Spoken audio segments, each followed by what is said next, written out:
Bayern against Frankfurt. This is a shocking result, at least. I don't think, Stefan, we predicted both, I think, a Frankfurt defeat here.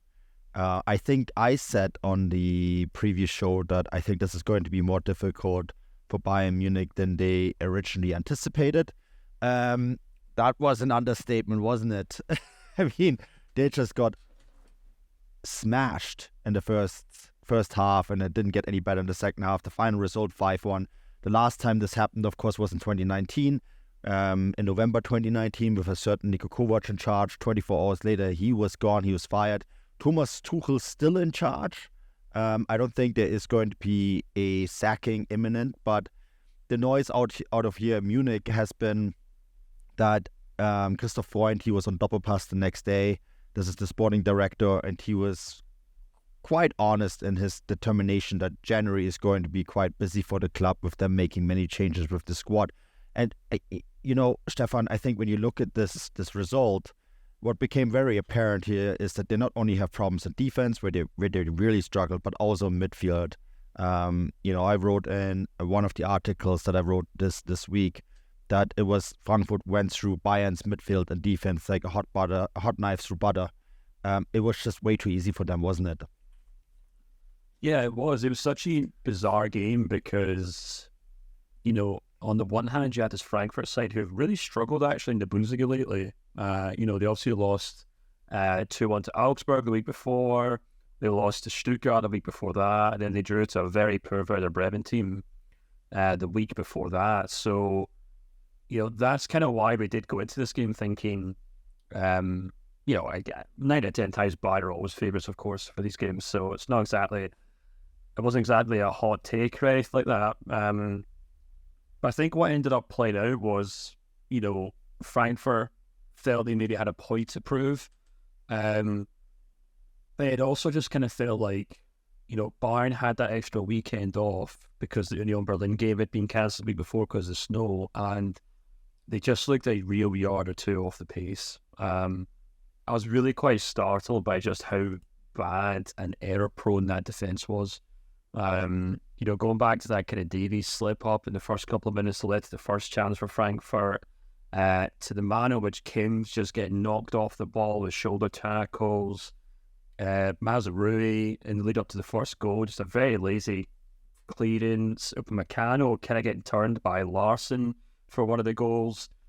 And then, as we were discussing at the time and in the group chat, Manuel Neuer looking very, very, very old for some of the attempts he made to save those shots. And, I guess we'll see against Man United this week whether that was just a case of them looking a little rusty and needing to get back into the swing of things, or if these are kind of deeper issues, because I do look across our back line, and we've talked about it quite a lot this season, that it's an error-prone defence at the best of times, and usually it's just one or two players that are off form, but it felt like all four of them were off form. And the thing I do keep coming back to with this Tuchel side is that while there definitely have been improvements in attack, we've talked a lot about Leroy Sané and Harry Kane and how they've linked up tremendously well, but I'm really struggling to think about a defensive player at Bayern who've actually improved since Tuchel came in.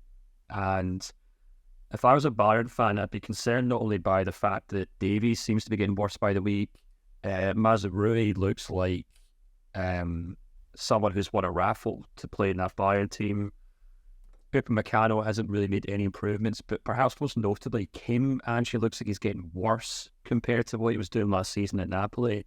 And it just kind of feels like maybe the defence is neglected, and maybe it's just kind of having to play second fiddle to, Bayern's attacking intent, because obviously domestically Bayern basically have to throw everything at these teams that sit deep. I'm not saying that's what Frankfurt did in this game, but in general. But I don't know, I think it was a game that really highlighted each individual defensive player in that team and what they're capable of doing mistake-wise. And it might be a one-off, but I think if you look at the stretch of time that Tuchel's been in charge of the club, I'm really struggling to think if any of those players have actually really thrived or gotten better under him. What's your thoughts here, Matt? my first thoughts from a Manchester United point of view are that we're in for a bit of a spanking on Tuesday night, aren't we? Yes. We all know what happens with Bayern Munich when they get a result like that, right? It's not Stuttgart that have to worry here; it's United that have to worry here. Well, exactly. I mean, that was Bayern's third defeat of the season after the last two. The first one was in the Super Cup, I believe, wasn't it? I mean, okay, glorified friendly, but they came back and won the first Bundesliga game 4-0 away at Bremen. After they got knocked out the cup in Saarbrücken, they went and put 4 past Borussia Dortmund. Yeah. And if Bournemouth can put 3 past United, then anyway, let's see how that one goes. I think, as Stefan was saying, there was a game where I think everything all across the pitch, everywhere where Bayern weren't at 100%, and they were nowhere near it. They were 70-80% all across the pitch. It was absolutely ruthlessly exploited by Frankfurt, one of their best performances in weeks. So at the back, Manuel Neuer doesn't give a good impression at all, particularly on their second goal where it sneaks past him at the near post. Joshua Kimmich giving the ball away. Time and time again. Okay, he makes up for a little bit with a good finish for his own goal, but can't be giving away balls in midfield like that. Upamecano, same applies to him. It's not the first time we've said that. I think even most damagingly, he gives the ball away in dangerous positions where he then doesn't have the pace to get back in position. I think that was the case for at least one of the goals in the second half. Might have been the fourth, if memory recalls, where he finds himself well out of position after having given the ball away. We also mentioned Kim Min-jae getting muscled off the ball, which is surprising. One of the things I've been struck by this season, the few games that I've actually watched Bayern live and really got an impression of the close up, is how big Kim Min-jae is. He's an absolute unit of a player. And the last time I saw him was at Mainz when he was knocked off the ball in the final minutes by the Mainz kid whose name I have forgotten. That's the one. Also not a skillful player, but not the biggest. And only a kid. He knocked him off during a dribble on that occasion. This time was Ansgar Knauf in the build up to the second goal, I think. Who brushed him aside. So that must be concerning. And I honestly I don't know what the situation is between Thomas Tuchel and Thomas Muller. Eric Maxim Choupo-Moting is a lot of things. I think he can lead the line extremely well. I think he's a good outlet. I think he can hold the ball up well. I think with enough game time behind him, with a bit of rhythm behind him, he can be a good finisher, although he didn't really show that against Cologne the last time that I saw Bayern. However, a number 10 in the creative sense of Thomas Muller, he's absolutely not.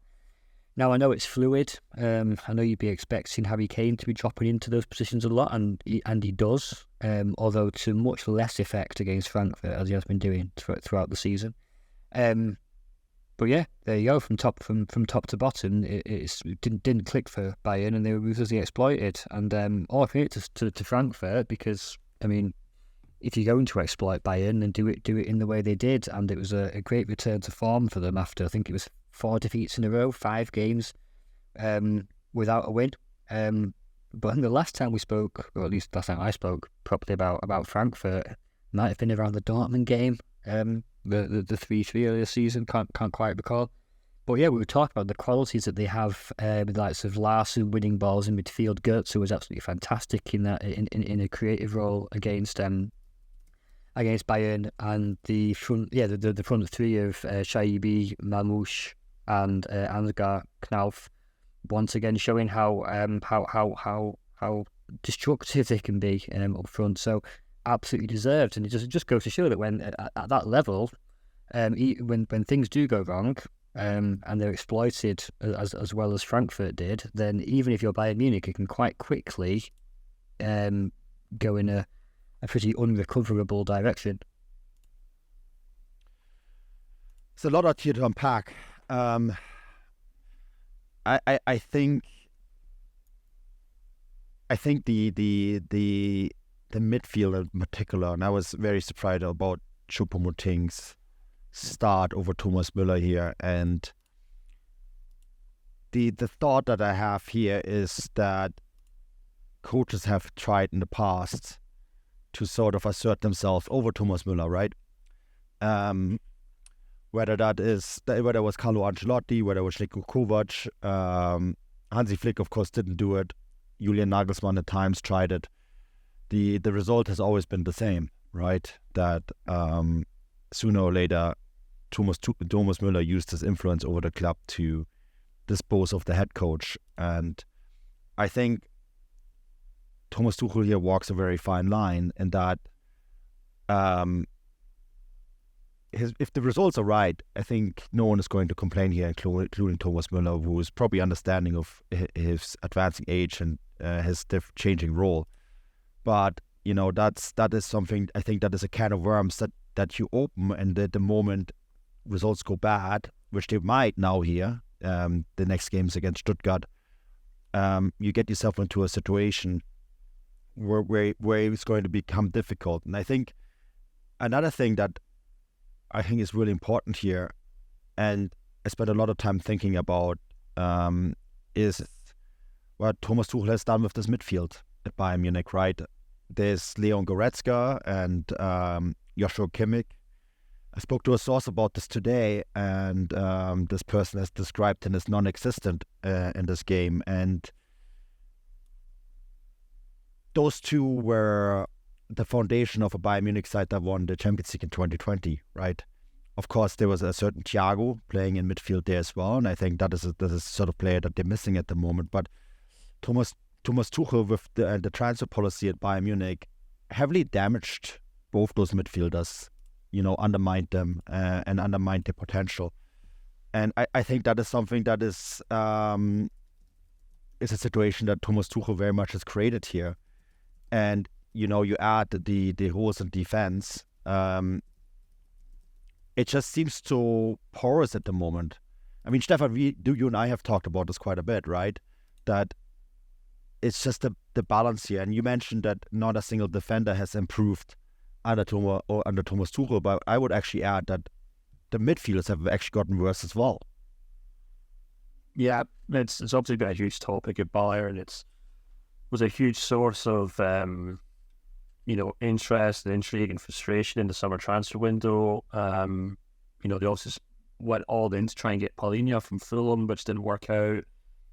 Ryan Gravenberch then ends up leaving out the back door and leaves them in a very tricky position. Not to mention the fact, which is probably understated, is that Konrad Laimer, who is the backup midfielder, has spent most of, if not all the season, playing defence. And he was once again kind of drafted in this game because Mazraoui was brought off because he wasn't deemed good enough. And I think that just kind of goes to show the kind of issues across this entire squad, really. They need a new right back, they need a new goalkeeper, they certainly need a central midfielder or two. And whether Thomas Muller simply wasn't fit enough for this game, or, Tuchel has decided that he's no longer reliable, the fact that, the player he turns to when he doesn't feel comfortable starting Musiala, who, let's be honest, has also been quite hot and cold this season, probably overplayed last year, to be honest. But the fact if they don't start him, he turns to someone like Choupo-Moting, and I think it's just quite startling that we talked about defence being at fault, the midfield being at fault. If you actually look at that forward line, 37 of the 44 league goals they've scored this season have come from Leroy Sané or Harry Kane, in the sense that they've either scored or created them. And I think there's probably a very strong case that the two of them have really kind of papered over the cracks at Bayern. And that was certainly the case in this game, where Harry Kane came very close to scoring when it was an outstanding block by one of the Frankfurt defenders. I forgot who it was. It's close range. And this maybe explains why Bayern were so intent on citing that young Spanish winger that we talked about last week, Manu, because you look at Serge Gnabry, you look at Kingsley Coman, you look at Choupo-Moting, Thomas Muller. That's four players there who maybe are capable of doing something on their day, but whether Tuchel can actually rely on them over the course of a season is certainly quite questionable. And I'm sure some Bayern fans would argue that they were all perfectly good players until Thomas Tuchel arrived, but that's kind of the problem the club that has to face, whether they bring in another head coach and get the best out of these players, or they move the players on and bring in new ones that the coach wants and he thinks he can get the best out of. And that's the kind of tricky situation that Bayern now find themselves in, because, you know, the intriguing thing here is that they're now, you know, they're obviously now 4 points off Leverkusen in the league table. They have that point in hand, but no, they have a game in hand. They don't have any points in hand. Sorry, a game in hand. Apologies. Let's don't let them win. Like, it's not. Let's don't assume they actually beat Union Berlin in January. No, well, this is the point I was about to make here. That whereas in previous seasons you would just assume that Bayern would make up those points, you now question whether they can go to Stuttgart, go to Leverkusen, Leipzig, Frankfurt, or whoever else, you know, and actually pick up the points they have to win to kind of really hammer home this league title, because it's just problems all over that pitch. And God knows we've got plenty of Bayern's fans who are in our subscribers list who comment on this in the forum every week, and there's plenty of them who've been fed up with Tuchel for a long, long time, and this is exactly why. Yeah, I guess that's the question then, guys. What will happen next, right? I mean, the game next weekend, or this weekend, is at home against VfB Stuttgart. Of course, Matt, I'm sorry, you already mentioned it, but they have that in-between game against Man United where I actually would put money on them knocking out United out of Europe altogether. See, do you know what? I mean, let's not carried away. It wouldn't be Bayern Munich knocking United out of Europe. We've put ourselves in that position. I guess it'd be the final nail in the coffin. Exactly. Do you know what? I'm going to put my neck out here and I say it's going to be a difficult game for Bayern, because... Yeah, but they're still going to win. I don't know. If I'm being honest, because Man United gave them a scare in that last game. Man United have a point to prove. Whether they can or can is up for debate. Man United, in that game, it was a 4-3 result, but it would never look like a game that United were going to win. Yeah, but it looked like a game in which Man United could score at any point, and that's the issue I have with this Bayern team. Anyone can score against them, and for all of Man United's faults, they still have players who can score goals. It's just the defence. This seems to be the issue, much like Bayern, so it should be an entertaining match, but I think anyone beating this Bayern team right now.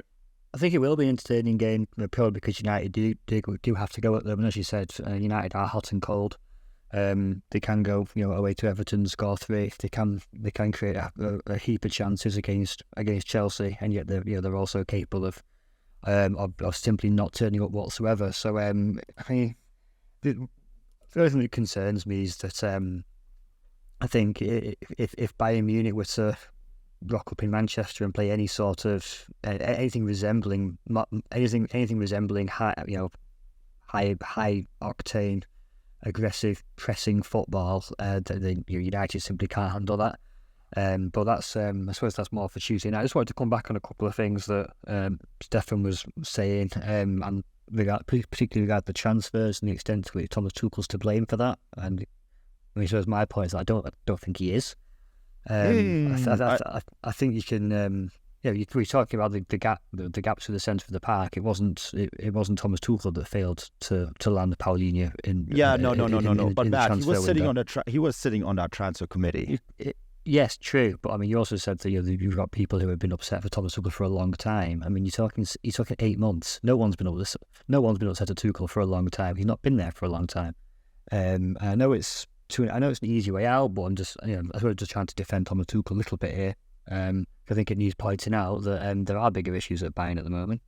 That's not absolving Thomas Tuchel completely from blame. I think it's right to point out that defensively they're all over the place. But then again, is it Thomas Tuchel's fault that Alphonso Davies simply hasn't developed? Is it his fault that Mazraoui was brought in? He's clearly not a top level right back.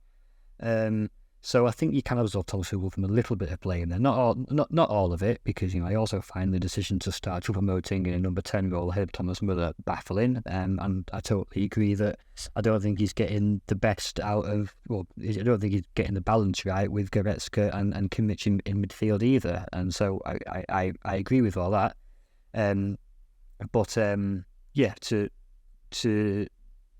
I just don't think we should get carried away, basically. I know that is a bit of a tendency in Munich, that whenever Bayern Munich lose one game, and it is only the third this year, it's actually the second, because that Super Cup simply doesn't count. And it seems that the DFB Pokal doesn't count for Bayern Munich these days anyway. That's also No, completely I disagree with that. This is a club that wants to win everything. Exactly. Yeah. I'm only joking on that one. But so it is, it was only their first Bundesliga defeat of the season, and I'm missing one. Yeah, exactly. First defeat of the season. You've got that game in hand against Union Berlin coming up. It's gonna, and the Bayern team, you would think, again, I can't predict the future, but you would think that the Bayern team that plays Union, given that it's been put back to January the 24th, I believe, it is potentially going to be a lot stronger. Obviously, big if, depending on how the winter transfer window goes, but you'd think it would be a much stronger Bayern team which plays Union. I think it's valid, particularly Bayern in their current form, to point out, how are they going to fare against the top teams. They've already been given a scare by Leverkusen at home, but yeah, they face Stuttgart at home next week, I think that does help. Stuttgart are on form; they have been impressive, but particularly at home. So I think the fact that Bayern are playing them in this half of the season at home is an advantage. So again, come the second half of the season when Bayern do go away to Leverkusen and away to Stuttgart, you would think they would be in better form, depending on how things progress in the boardroom. And again, it's not completely to absolve Thomas Tuchel of all blame. I know that he also has a serious say on the transfer committee and all that, but Christoph Freund has only been in the job as well for a few months. And so is Jan Christian Dresen in his CEO role. There were complete wholesale changes literally 30 seconds after the final whistle blew in Cologne last season. So I think it's only easy to then jump on one defeat, as heavy as it was, and suddenly claim that everyone's been critical of Thomas Tuchel for a long time, which, like I said, they haven't, because he's not been there a long time.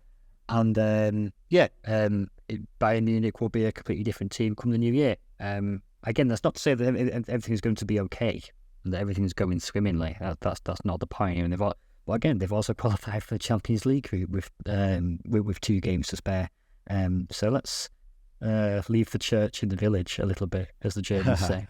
Kirche im Dorf lassen. Yeah, you're quite right. I think a lot of the criticism comes from last season as well, right, when they almost gambled away the title, and then Dortmund basically handed it to them.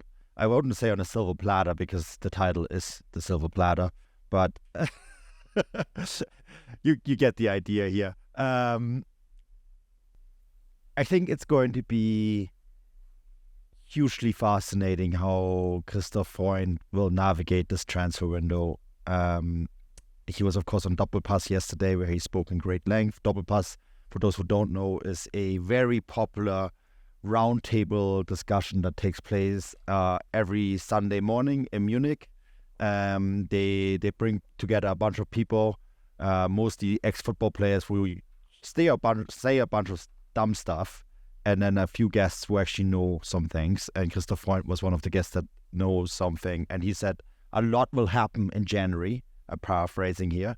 They then conclude the show with, I think, what is the best Bavarian tradition, and drinking Weissbier. I think that's the best breakfast drink you can have, a fantastic cocktail. But you know what? I think it's going to be really, really interesting to see what Freund will do. And reading between the lines, I'm not actually certain Palinja is still the number one target here. I think I wouldn't be surprised if Freund does something like he did with Zaragoza, and also do it in a speed and a manner which that would suggest to me that we'll find out 12 hours before that it has happened, right? Or literally find out once the paper, the ink on the paper is dry. But I think this is going to be a hugely fascinating window, and it will be a huge test for him to see if he can fill those holes that certainly exist in that squad. And obviously on the shopping list is a fullback, left and right, a centre back, a defensive midfielder, and yes, of course, Union Berlin, Bayern will be probably in a better position by January when they play Union Berlin. But you also have to remember these transfers have to be a fit, and B, you have to make them gel into the squad, right? It's not like you're just dropping in these guys and they're going to work right away. And also, we remember they signed Joao Cancelo from Manchester City last year, and the first few games were fantastic, and then it just fizzled out, right? Yeah. I mean, I think it's... I was just going to say, jump in there, man. Yeah. Maybe just to kind of put a bow on this before we move on to other games. The interesting thing, I think, going forwards, and look, maybe this is discussion for the transfer show, but you've also got Christoph Freund, who's going in front of the cameras, he's explaining things, and obviously beginning to kind of pull the strings of Bayern, as we saw with the signing last week. I'll just be intrigued to see how his growing influence over the club and the direction he wants to take the squad in, how much that lines up with what Thomas Tuchel wants. Because as we've seen with, I mean, Tuchel's very good, or has been very good at certain clubs when everything is kind of, you know, gone along to his script, or he's always gone what he wants.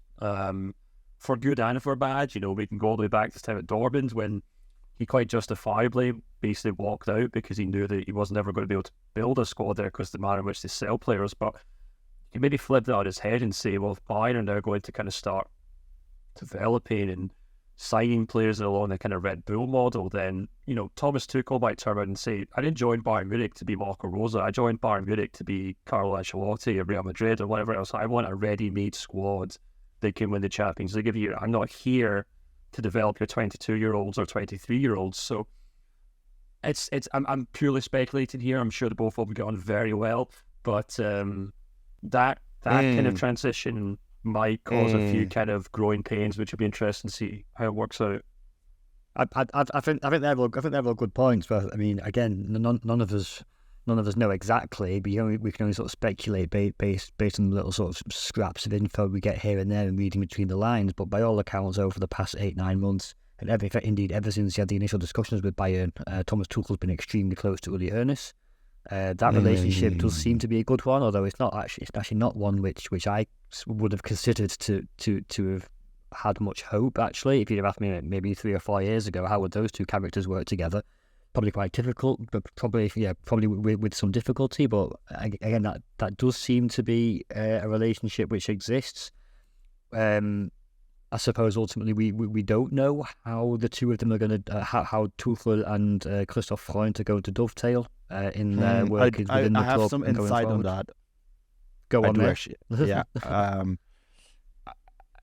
I know from people who are close to both that it hasn't always been easy, and that at least at first Tuchel wasn't 100% happy with this appointment and getting forced out of the transfer board and handing it over to someone who he sees as his junior. So, you know, it isn't exactly a relationship that is 100%. It's been described as difficult at first and turned into professional. Yeah, no, it's interesting. We'll see how it develops. Because I think Stefan's right to point out the hierarchies and the structures within which Thomas Tuchel's worked in the past. I think probably most comfortable was when he was at Chelsea with the sporting director Milena Granovskaya beneath Abramovich. In those years, he had a very good relationship with Petr Cech. Was involved in whatever the names of the roles were. He was involved as well there, and then he had the corresponding problems at PSG for obvious reasons. Fell out with Leonardo, didn't he? On quite a spectacular scale, I believe. And so it will be interesting to see where it goes. Difficult. I mean, we're not here to look in glass balls and predict the future, I suppose. But yeah, it will be interesting. What we can do though, we can look into. Well, you already mentioned the immediate future, which is Manchester United, but we can also look already ahead of the next match day, and they're going to play a Stuttgart side that for a full 45 minutes lit fireworks against Bayer Leverkusen.